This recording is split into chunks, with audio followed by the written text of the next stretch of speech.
안녕하세요. 작년 봄 남편과 이혼한 30대 돌싱 여성입니다. 이혼 후 지금에서야 비로소 어느 정도 생활의 안정도 찾았고 그래서 후련한 마음으로 제 이야기를 해볼까 해요. 지금 저는 이직을 했지만 남편과는 원래 같은 회사를 다니던 사이였어요. 사내 커플을 좋아하지 않는 회사라서 조심스레 연애했고요. 하지만 원래 사내 커플이라는 게 당사자들만 모르고 주변에는 다 눈치챈다더니 나중에 주변 사람들로부터 듣게 되었는데 저희가 서로 좋아 죽는 게 눈에 보이더래요.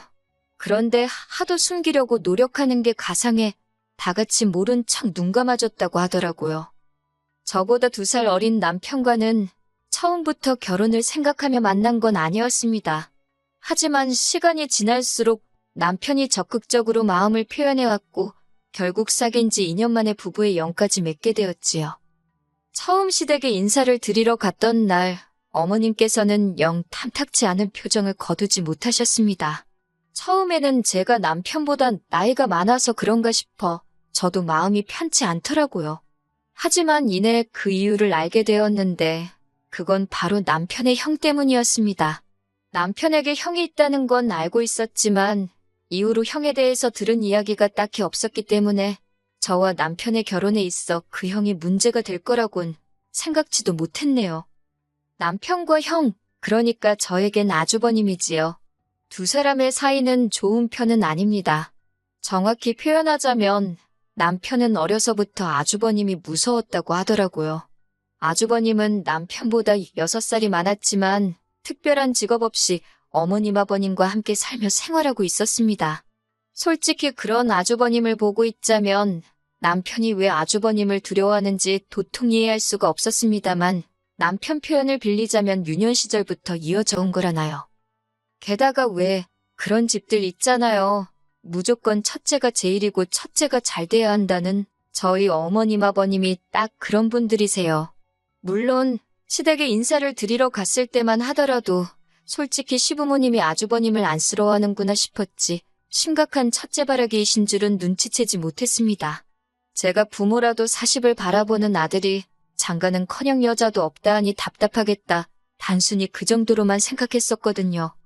다만 상견례 자리에서 어머님이 저희 부모님더러 아직 맞이가 장가를 안 갔기 때문에 당장 둘째한테 뭘 해주고 그럴 상황이 못 된다고 하셨을 땐 좀 서운하긴 하대요. 아주버님이 장가를 못 간 건 못 간 거고 저희 결혼은 저희 결혼인 건데 까놓고 저희 결혼이 왜 아주버님이 장가를 못 갔다는 사실에 영향을 받아야 하는지 속상하더라고요. 하지만 저나 남편이 어머님한테 돈을 맡겨놓은 것도 아니고 못 해주신다는데 별 수 있나요? 그리고 솔직히 저희 친정도 경제적으로 넉넉한 상황은 아니었으니 마음 한켠에선 차라리 잘 됐다. 이참에 남편과 저 2사람의 힘으로 시작하는 것도 나쁘지 않겠다 싶더라고요. 그렇게 저희는 허례허식은 생략하고 아낄 거 아껴가며 예산 1억 2천으로 결혼식은 물론이고 신혼여행의 작은 빌라 전세까지 구하게 되었습니다. 서울이 아니었으니 가능한 일이었던 것 같아요. 특히 빌라의 경우 신축은 아니었지만 그래도 전에 살던 사람들이 다 고쳐서 살던 집이라서 손댈 곳 없이 말끔한 곳이었어요. 그런데 그렇게 저희가 신혼생활을 시작하고 얼마 지나지 않아 생각지도 못한 상황을 맞닥뜨리게 되었습니다. 그건 다름 아닌 아주버님의 방문이었지요. 당시 저희 집은 시댁에서 버스로 30분 정도의 거리에 있었는데 그 거리가 아주버님에게는 퍽이나 가까웠던 모양입니다. 처음 시작은 정말 더웠던 여름의 주말이었어요. 더운 것 좋아하는 사람이 몇이나 되겠습니까만 저와 남편은 정말 더운 걸 지독히도 싫어하는 사람들이에요. 그래서 그날도 전기세 폭탄을 맞을지언정 집에서는 시원하게 있자며 에어컨 빵빵하게 틀어놓고 둘 다 늘어져 있었지요. 그런데 갑자기 누군가 저희 지폐를 눌렀습니다. 인터폰으로 내다보니 아주버님이 서 있더라고요. 황당하긴 했지만 밖에 세워둘 순 없었으니 남편이 현관을 열었고 저는 불이 나게 안방으로 들어가 편하게 입고 있던 옷을 바꿔 입었어요. 연락도 없이 무슨 일로 오셨냐 하니까 한다는 소리가 시부모님이랑 같이 있는데 갑갑하고 재미도 없고 심심해서 놀러 왔답니다. 그게 무슨 말인지 떨떠름했지만 그래도 일단은 왔으니 돌아가시라 하기도 그렇고 결국 제가 기왕 오셨으니 커피나 한잔하고 가시라 했습니다.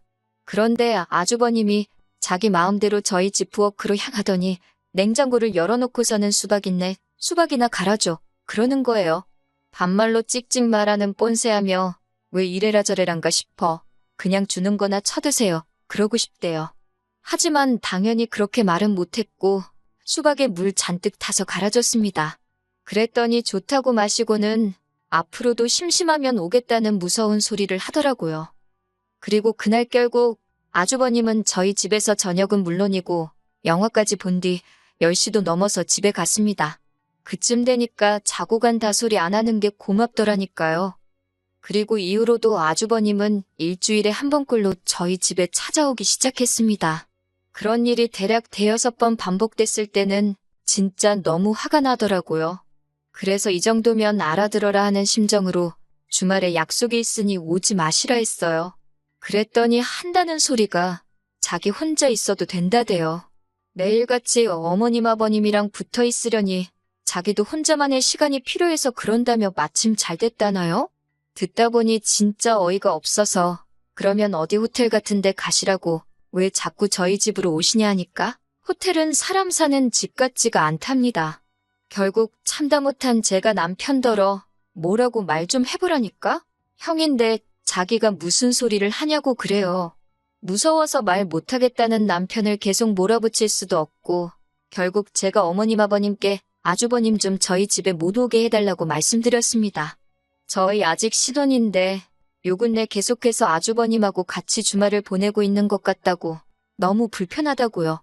하지만 애시당초 어머님 아버님께서 제 편은커녕 저를 이해해 줄 거라 생각했다니 제가 어리석었지요. 어머님께서는 오히려 가족끼리 이렇게 저렇게 부대끼며 살면서 친해지는 거다 하시더니 저더러 혼자인 아주버님을 보고 있으면 달리 드는 생각이 없냐고 그래요. 여자를 소개시켜줘야겠다던가 그런 거요. 그 말을 듣는데 아이고 혹 때려다 혹 붙게 생겼네 싶어서 대충 얼버무리고 말았지요. 그래도 다행히 아주버님도 제가 내켜하지 않는 건 눈치를 챈 건지 어쩐 건지 이후로 한동안 잠잠하더라고요. 게다가 집신도 짝이 있다더니 얼마 지나지 않아 아주버님에게도 여자가 생겼다는 소식을 듣게 되었습니다. 어머님 아는 분의 아는 분을 통해서 소개를 받았다 하더라고요. 하지만 그 평화는 오래가지 못했습니다. 결정적인 사건이 터진 건 재작년 크리스마스였지요. 남편도 저도 결혼하고 처음 함께 보내는 크리스마스였으니 어디 다른 데 가지 말고 집에서 분위기 있게 보내자 했어요. 저녁 식사로 스테이크에 와인까지 준비했고요. 그리고 크리스마스 당일 막 저녁을 먹으려던 찰나였는데 초인종 소리 대신 누군가 현관을 두드리는 소리가 들렸습니다. 곧이어 남편이 현관문 여는 소리와 함께 익숙한 목소리가 들려왔는데 맙소사 아주버님이더라고요. 크리스마스 당일날 아주버님이 저희 집에 올 거라곤 꿈에서도 생각지 못했어요.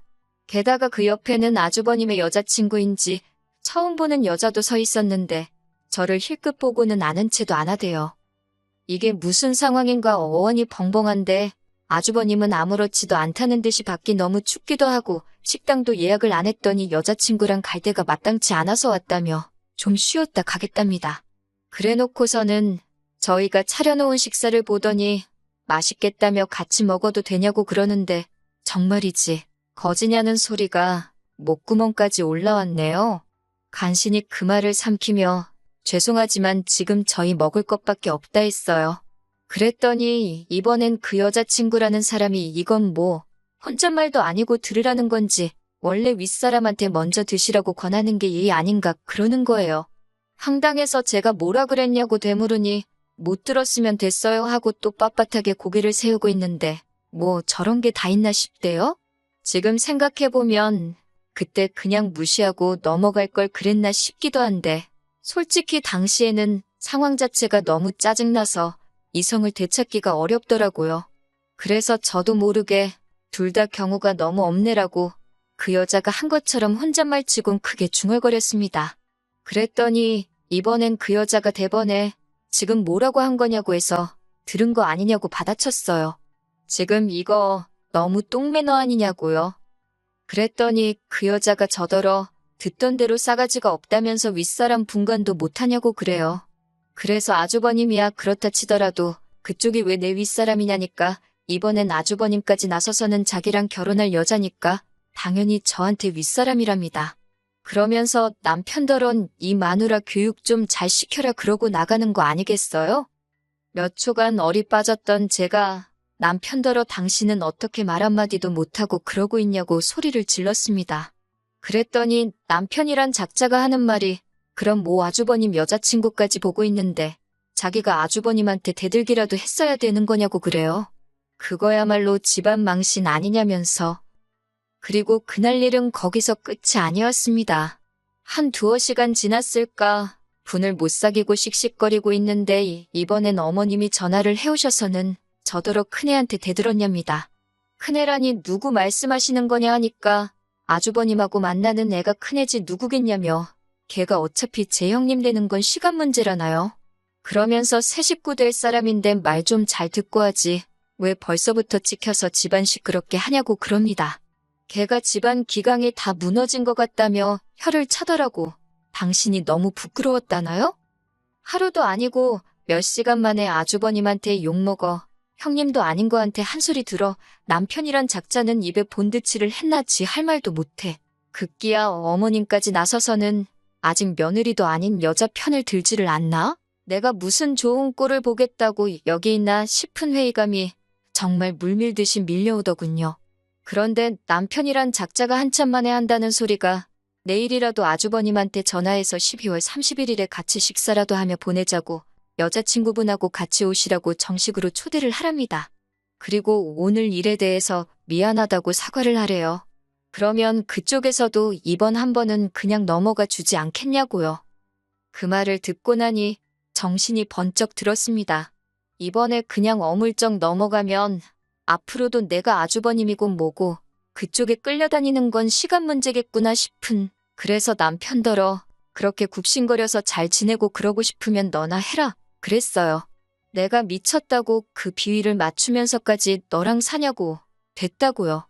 니들끼리 오순도순 형님아우 하면서 살라니까 남편이 그게 무슨 소리냐 해서 말귀도 못 알아들어먹냐고 너랑 안 산다는 소리라고 쏘아붙였지요. 남편도 남편대로 자기가 연하라서 무시하는 거냐며 알겠답니다. 헤어지재요. 자기가 저보다 어리긴 해도 엄연히 남편인데 이렇게 무시당하면서는 못 산다나요? 지 형한테는 할 말도 못하는 게 나한테는 눈에 쌍심지를 켜고 달라드는 걸 보니 기도 안 차더군요. 그래도 다행인 게 저는 남편이 이혼은 안 한다고 할까봐 솔직히 내심 걱정됐는데 지도 발끈해서 못 살겠다 하니 그거 하나는 고맙더군요. 행여 그 마음 고쳐먹을까봐 정말이지 조정기간 내내 조마조마했네요. 짧은 결혼 생활이었던 데다가 협의 이혼을 하다 보니 뭐 위자료 같은 건 오가지도 않았습니다. 어차피 전세 보증금을 제 돈으로 했기에 남편이 나가는 걸로 이야기가 되었네요. 그렇게 지난 봄 저희는 완전히 남남이 되었습니다. 이건 후기까지는 아니지만 일단 아주버님은 그 정신 나간 여자친구인지 뭔지랑 결혼 못했어요. 이것도 듣자 하니 저희 어머님이 하도 마지타령을 하시니까 재산이나 얼마 줄 줄 알고 여자가 결혼하려고 했던 모양이에요. 그런데 막상 패를 까보니까 뭣도 없었다는 그래서 안 한다고 여자가 내뺐다대요. 어휴 이제 뭐 형제 둘이서 평생 형님 먼저 아우 먼저 그러며 우애 깊게 살겠네요.